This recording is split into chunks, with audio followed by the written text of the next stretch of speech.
네, 지금 이제 네이버 실시간 검색어에도 낙태죄가 계속해서 1위로 올라오고 있습니다.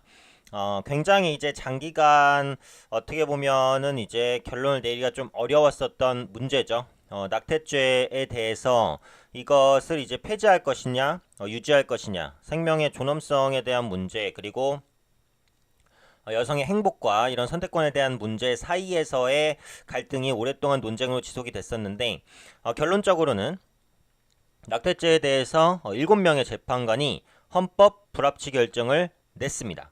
그래서 이전과는 다른 결과죠. 많이 달라진 인식을 확인할 수 있었고, 결국은 이제 낙태죄가 폐지가 되게 됩니다. 그래서 오늘 관련주로 뭐 현대약품, 명문제약, 휴마시스 같은 종목군들이 어제에 이어서 오늘까지 변동성이 굉장히 커지고 있기 때문에 실제로 이에 대한 수혜를 받을 수 있는지에 대해서 한번 살펴볼 텐데요. 일단은 그 낙태법 관련주를 본다는 것은 결국 어떤 의미죠?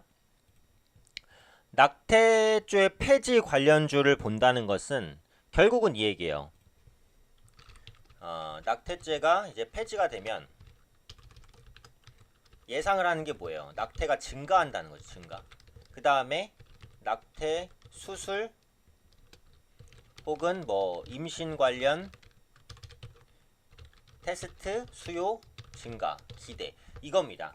그러니까 기본적으로 이제 낙태 관련된 종목군이 가는 것은 낙태죄 폐지는 낙태 증가를 이끌 것이고 낙태 수술이라든지 임신 관련 테스트기에 대한 수요를 증가시킬 것이다라는 기대인데 이것에 대한 팩트 체크를 해볼 필요는 있어요. 그러니까 지금 보시면 일단은 그 대부분의 선진국들, 그러니까 OECD 국가의 대부분은 낙태가 합법입니다. 그래서 우리도 이제 그 대세의 길로 가는 것이다라고 볼 수 있어요. 그런데 이 낙태가 합법인 국가들 거의 이제 유럽 국가 상당히 많은데 이런 국가에서 이런 국가가 지금 한국이라든지 혹은 낙태가 기존에 불법으로 여겨졌던 국가보다 특별히 낙태율이 높았냐? 그렇진 않아요.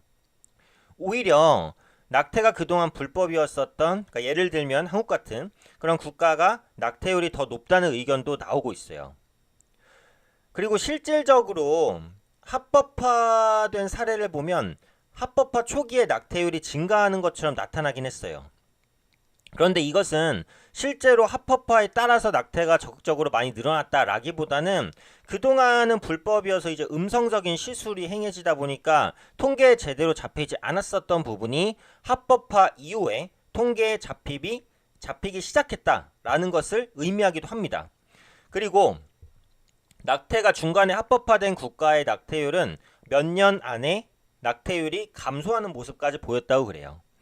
그러니까 여기서 결론적으로는 뭐예요? 낙태죄가 폐지됐다고 해서 갑자기 낙태가 급격하게 늘어나거나 하지는 않을 거라는 거죠. 그리고 단기간에 그럴 수는 있겠지만 빠르게 또 안정이 될 수 있다는 겁니다. 그래서 결국은 낙태죄 폐지 관련해서 수혜를 받을 수 있는 종목들의 주가 상승이 계속되기는 어렵다는 거죠. 그래서 오늘 주가만 봐도 그런 흐름들이 나오고 있어요. 그래서 관련주를 보면 일단 현대약품 같은 경우에는 사후 피임약을 생산하고 있어서 관련주로 묶입니다. 그래서 주가가 이제 어제 기대감이 올랐다가 오늘 확정되면서 급등을 했지만 장중에 15%까지 올랐다가 지금은 그 상승폭을 굉장히 많이 줄였어요. 한 2% 정도밖에는 상승폭에서 움직이지 않고 있고 사실 현대약품은 이번에 노이즈가 껴서 그렇지 좋은 종목이긴 하거든요. 그러니까 미에로 화이바라든지 뭐 마이녹시를 생산하고 있는데 이런 제품들이 잘 팔리고 신약에 대한 기대감도 있고요. 제약바이오주 내에서도 비교적 안정적이면서도 기대감을 가질 수 있는 종목이긴 했어요. 근데 이제 낙태 관련주로 묶이면서 수급은 완전히 꼬였죠. 어찌됐든 간에 사후 피임약을 생산하기 때문에 이 부분에 따른 그 수혜를 받을 수 있다는 기대감으로 급등을 했지만 이틀 만에 바로 차익 실현 매물이 나옵니다. 그렇죠?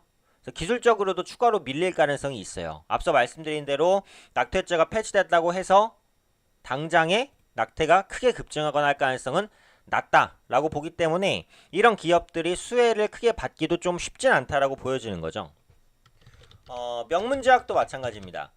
명문제약도 사후 피임약을 생산하고 있죠. 그래서 관련 수혜주로 분류가 되고 어제장에 이제 올랐다가 약간 눌린 후에 오늘 시가로는 이제 4% 정도 상승해서 출발을 했어요. 장중에 5%까지 상승하기도 했는데 지금은 거의 뭐 강보합선까지 밀렸단 말이에요.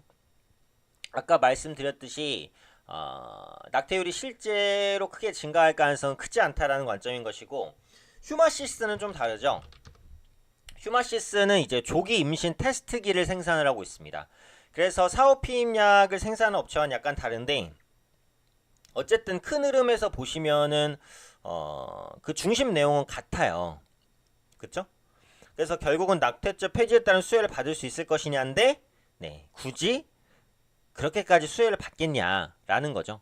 그래서 어제장 같은 경우에는 이제 한 12%까지 급등을 했고, 오늘 시초가는 굉장히 세게 출발해서 20% 상승을 출발했지만 역시 차익 실현 매물이 나오는 모습입니다.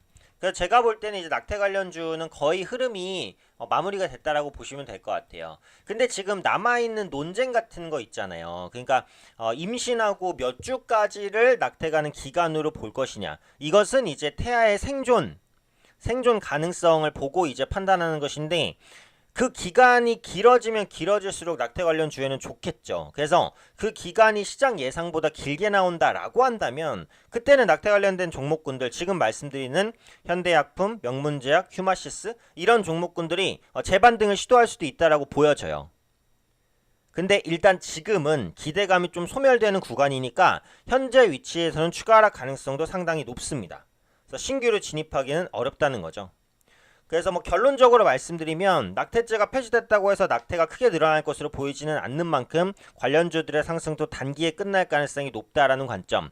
다만 낙태가 가능할 수 있는 기간에 대한 이견이라든지 이런 부분에 대한 조율, 이런 것들은 필요한데, 그 기간이 우리의 예상보다 길어진다면 낙태 관련된 종목군들이 다시 한번 움직일 수는 있다. 네, 그 정도예요.